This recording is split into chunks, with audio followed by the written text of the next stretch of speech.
Our top focus from coward to psychopath, Kejriwal employed colourful abuses against Prime Minister Modi. Today, the Delhi CM unleashed a vitriolic attack on the PM, calling him a coward.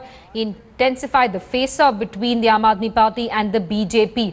The Chief Minister called Modi a coward just minutes after reports of a CBI raid at the Delhi Secretariat poured in. Kejriwal has alleged that the CBI was looking for DDCA files regarding Jaitley's involvement as the Delhi government was about to order a commission of inquiry into a corruption scandal under Jaitley's tenure when he was the DDCA chief. मेरे दफ्तर पे और कुछ अन्य स्थानों पे CBI red मार रही है। सुबह जब मुझे पता चला तो मुझे काफी आश्चर्य हुआ कि जिसको पूरा देश सबसे ईमानदार पार्टी मानता है और शायद जिसको पूरा देश सबसे ईमानदार कैबिनेट मानता है, उनके ऊपर आखिर सीबीआई ने रेड क्यों मारी।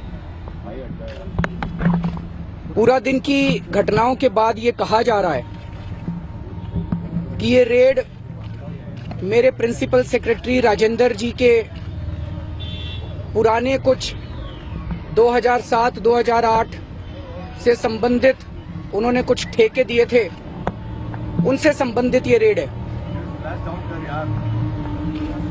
मुझे ये सरासर झूठ नजर आ रहा है। वो इस वजह से नजर आ रहा है कि 2007 और 2008 से संबंधित 2007 से 2014 कह रहे हैं शायद ये लोग कह रहे हैं कि राजेंद्र जी एजुकेशन सेक्रेटरी थे, वैट कमिश्नर थे, आईटी सेक्रेटरी थे और भी कई डिपार्टमेंट्स थे और जहां जहां वो गए उन्होंने वहां किसी एक कंपनी को फायदा पहुंचाने के लिए ठेके दिए। हमारी सरकार, हमारी पार्टी भ्रष्टाचार के सख्त खिलाफ है। कल को अगर मेरे बेटे के खिलाफ भी सबूत मिलेंगे, मैं उसे छोड़ूंगा नहीं, सबसे पहले मैं उसको जेल भिजवाऊंगा। लेकिन जो कार्रवाई हो रही है, मुझे नहीं लगता वो उन ठेकों की जांच के लिए कार्रवाई हो रही है, क्योंकि अगर एजुकेशन सेक्रेटरी रहते हुए राजेंद्र जी ने गलत ठेके दिए 2007 में, तो आज सीबीआई को एजुकेशन डिपार्टमेंट पे भी तो रेड मारनी चाहिए थी। 2007 की उस ठेके की फाइल कहां है? वो मुख्यमंत्री के दफ्तर में नहीं है, वो एजुकेशन डिपार्टमेंट के रिकॉर्ड रूम में है। अगर वैट कमिश्नर रहते हुए राजेंद्र जी ने गलत ठेके दिए, तो वो वैट डिपार्टमेंट की फाइल कहां है जिसके जरिए वो ठेके दिए गए? वो वैट डिपार्टमेंट की फाइल, वैट की फाइल वो वैट डिपार्टमेंट के रिकॉर्ड रूम में है। एजुकेशन डिपार्टमेंट पे रेड नहीं मारी, वैट डिपार्टमेंट पे भी रेड नहीं मारी, उनसे फाइलें भी नहीं मांगी।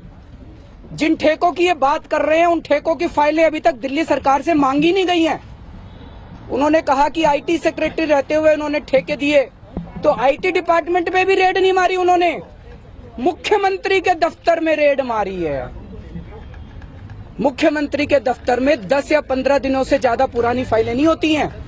मुख्यमंत्री के दफ्तर के अंदर फाइलें मेंटेन नहीं होती हैं। अलग अलग विभागों से फाइलें आती हैं, मैं साइन करता हूं, फाइलें वापस उस विभाग में चली जाती हैं। मुख्यमंत्री के अगर 2007 से 2014 के बीच के ठेकों की ये जांच कर रहे थे, तो मुख्यमंत्री के दफ्तर में तो वो फाइलें मिल ही नहीं सकती। वो तो पुरानी फाइलें हैं, वो पुराने उस डिपार्टमेंट के अंदर हैं। तो मुख्यमंत्री के दफ्तर के अंदर वो कौन सी फाइलें ढूंढ रहे थे? पहली चीज तो इसका मतलब इनकी मंशा पुराने ठेकों को जांच करने की नहीं है। जितनी जगहों पे इन्होंने वो मारे हैं, वहां वो पुराने ठेके नहीं मिलने वाले। पुराने ठेके जो जिनकी ये कह रहे हैं हम जांच कर रहे हैं, वो एजुकेशन डिपार्टमेंट में है फाइल में, वो वहां पे वैट डिपार्टमेंट में, आईटी डिपार्टमेंट के अंदर है। दूसरी चीज, अगर ये वो ठेके दिए गए थे तो सरकार के अंदर ठेके एक आदमी नहीं देता, नीचे से फाइल चलती है, उसके ऊपर डिप्टी सेक्रेटरी साइन करता है, स्पेशल सेक्रेटरी साइन करता है, फिर सेक्रेटरी साइन करता है, फिर मंत्री भी साइन करता है। उनको क्यों नहीं रेड मारी? उनसे भी तो पूछताछ होनी चाहिए। जो उस वक्त के डिप्टी सेक्रेटरी थे, उस वक्त के स्पेशल सेक्रेटरी थे, उस वक्त के मंत्री थे शीला जी की कैबिनेट के अंदर, जो भी उस टाइम का एजुकेशन मिनिस्टर था, जो भी उस टाइम का फाइनेंस मिनिस्टर था, जो भी उस टाइम का आईटी मिनिस्टर था, उसके यहाँ रेड नहीं मारी, उससे नहीं पूछा कि भाई साहब आपके समय में ये राजेंद्र जी ठेके दे रहे थे, आप क्या कर रहे थे? उनके भी तो फाइल होंगे साइनों पे, उनके भी तो साइन होंगे फाइलों पे। उनके यहाँ रेड नहीं मारी, उनके यहाँ रेड नहीं मारी। मंत्रियों के, शीला दीक्षित जी की कैबिनेट के जो मंत्री थे जिन्होंने मान लो ठेके गलत दिए गए थे, गलत दिए, फांसी पे टांग दो, सबको टांग दो। शीला जी के मंत्रियों के साथ आपकी क्या दोस्ती है? अगर ठेके गलत है, उनको क्यों नहीं किया?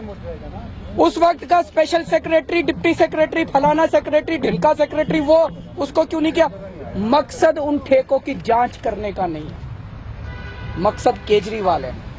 राजेंद्र तो सिर्फ बहाना है, केजरीवाल निशाना है। तो आज वो क्या कर रहे थे? सुबह से सीबीआई आके मेरे दफ्तर के अंदर सारी फाइलें जांच कर रही है, सारी फाइलें, पिछले 10-15 दिन की फाइलें आई हुई हैं जिनको मुझे साइन करना है, वो सारी एक फाइल खोल के देख रही है। क्यों देख रही है? सीबीआई आज मेरे दफ्तर में क्यों आई है? कौन सी फाइल ढूंढ रही है? ये मेरे को बताना जरूरी हो गया है। कौन सी फाइल ढूंढने के लिए आए हैं सीबीआई वाले?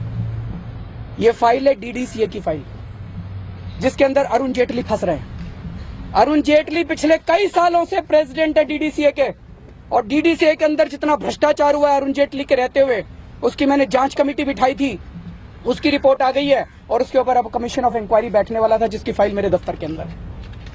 उनको अरुण जेटली जी की फाइल ढूंढने के लिए आए थे ये। इनको कोई लेना देना नहीं है अरे राजेंद्र ने क्या ठेके दिए थे। अरे राजेंद्र ने ठेके दिए थे अगर 2007 में, तो 2015 तक क्या कर रहे थे मोदी जी? आपकी सरकार आ गई तो बहुत दिन हो गए। अब 2015 तक आपने, मैं आपको बता दूं मोदी जी, आपने दूसरों को तो डरा दिया सीबीआई से। केजरीवाल नहीं डरने वाला। आपको पता नहीं है मैं किस मिट्टी का बनाऊं। केजरीवाल नहीं डरने वाला। आखिरी सांस तक मैं मर मिटूंगा, देश के लिए लड़ता रहूंगा, लेकिन और मैं मोदी जी के इन सीबीआई और टुटपंजियों से और इन गीदड़ भभकियों से नहीं डरने वाला। मैं ये उनको साफ साफ कह देना चाहता हूं। जहां तक कहना शब्दों का चयन ठीक से नहीं किया, अरे तुम्हारे तो कर्म फूटे हैं, मेरे तो शब्द खराब होंगे। मैं तो गांव का सिवानी में पैदा हुआ था, एक हिसार के पास एक गांव है मेरा, हो सकता है मेरे शब्द खराब हो, तुम्हारे तो कर्म खराब हैं। तुम अपने कुकर्मों की माफी मांगो देश से, मैं अपने शब्दों की माफी मांगूंगा।